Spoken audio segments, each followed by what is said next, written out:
superbe, sublime, merveilleuse. Sauf que ce gars-là est quand même rationnel et pragmatique. Mais ça pose un très grave problème.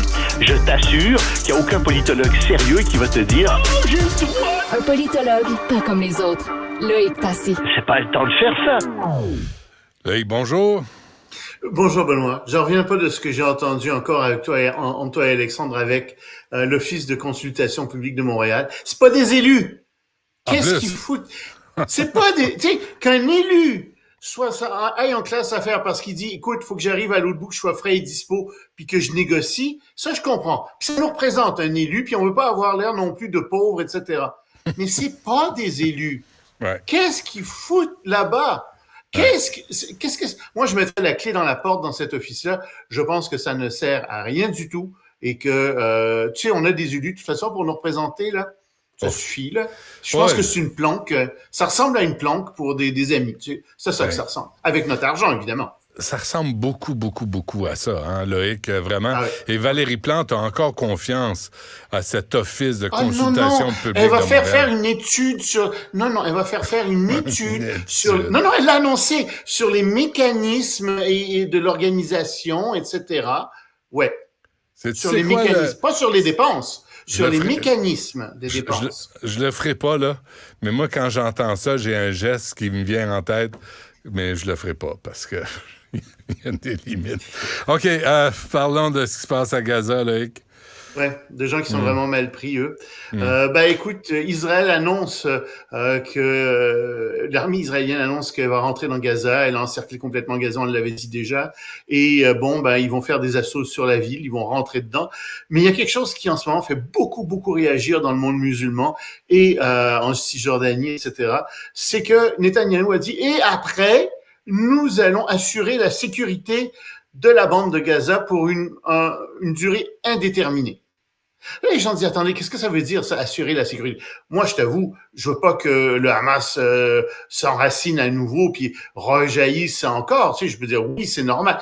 Oui, mais eux le lisent pas comme ça. Ils disent, oui, mais assurer la sécurité, ça veut dire assurer sa souveraineté. Est-ce que c'est ça que vous êtes en train de dire? Est-ce que vous êtes en train de dire que vous allez prendre le contrôle de Gaza de manière indéterminée et que vous allez, d'une certaine manière, sans le dire, annexer Gaza?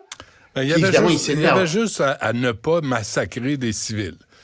Ils ont couru après. Sincèrement, là, qu'est-ce que tu veux Israël fasse? Les bras croisés puis dire que ça, Benoît. Non, mais c'est eux qui ont... Oui, mais c'est Israël qui a fait rentrer les fondamentalistes religieux à Gaza en se disant on va diviser pour régner. Tu sais, si tu veux aller jusqu'au bout, puis tu sais... Mais on peut remonter loin. Les Palestiniens ont voté pour le Hamas en 2007. C'est une fois de trop. C'est une fois de trop. Oui, c'est une fois de trop. Oui, ils sont pas capables de s'en débarrasser, les pauvres du Hamas. Je pense pas qu'ils aiment beaucoup le Hamas. Non, c'est comme l'herpès. Moi, je suis d'accord. Le Hamas, c'est comme l'herpès, ça revient tout le temps. Je le sais pas, t'as l'air d'être renseigné. Ouais. Non, je peux pas te dire. Mais c'est comme la meilleure joke que j'ai entendue, moi. Tu sais, c'est comme quelque chose qui te tape ses nerfs puis qui revient tout le temps, là. Tu compares ça à l'herpès. Et ça revient tout le temps. Il n'y a pas de médecin. Ça revient, mais puis on en a déjà discuté. Il faut lutter contre le fondamentalisme religieux, mais c'est vrai que pour une certaine période de temps, je vois pas comment ça peut être autrement qu'Israël qui prenne le contrôle de la sécurité sur Gaza. Qui libère les otages. Et que ça se fasse avec un... ils vont pas les libérer. Ils vont, écoute, malheureusement, là, je crois que l'avenir de ces otages est très sérieusement compromis. Yeah. Disons-le comme ça, là, j'y crois pas du tout. Mais après, par contre, il faudra un consortium international avec Israël pour gérer Gaza. Alors là, ça fonctionnerait peut-être. Ouais. Ça, si on avait ça, ça pourrait fonctionner. Puis et ça serait de facto créer un État palestinien enfin sur des bases solides. Ça pourrait peut-être marcher, ça prendrait des décennies, mais au moins on irait dans la bonne direction. Mais si Israël fait ça tout seul, non, ça marchera pas. C'est certain. Puis je comprends que les Palestiniens sont inquiets aussi. Mais c'est... Ouais. Puis les enfants souffrent, les enfants meurent. C'est épouvantable. On est rendu à plus de 10 000 morts, puis ça va continuer. Puis c'est pas... Et au moins, si Puis là, je comprends qu'Israël n'approvisionne pas le nord de Gaza parce que la Hamas est là, puis ils ont demandé aux gens de sortir. Puis il y a des nouveaux couloirs pour faire sortir les quelques... Tu sais, il reste Et le Hamas 300 millions de empêche les personnes encore. Palestiniens de s'enfuir. Oui, de sortir. Ouais, Mais dans le ouais. sud, il n'y a aucune raison de ne pas réapprovisionner les gens, d'avoir au moins une pause, comme ils disent. Ça, dans le sud, non. Puis il n'y a pas de tunnel entre le nord et le sud, là, semble-t-il, véritablement. Donc, ils devraient au moins rouvrir dans le sud. Mais ils le font pas. Puis ça, c'est un problème pour Israël, à mon avis.